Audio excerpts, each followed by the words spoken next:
இன்றும் என் கண் எதிரே இந்த காட்சி.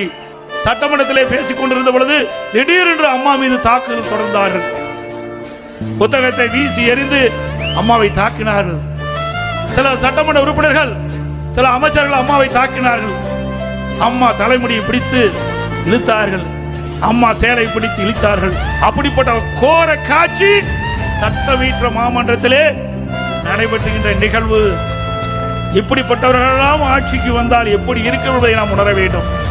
ஒரு பெண் என்று வராமல், பிரதான எதிர்க்கட்சி தலைவர் என்று வராமல், சட்டமன்ற மாமன்றத்தில் இப்படிப்பட்ட ஒரு கோர காட்சி திமுக ஆட்சியிலே நடைபெற்றது.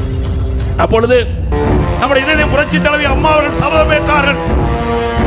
மீண்டும் இந்த சட்டமன்றத்துக்கு நுழைகின்ற பொழுது பொதுமக்களை சந்தித்து நியாயம் கேட்டு பொதுமக்கள் ஆதரவோடு நான் வெற்றி பெற்று தமிழகத்தினுடைய முதலமைச்சராக சட்டமன்றத்தில் நுழைவேன் என்று சபதமேற்றார்.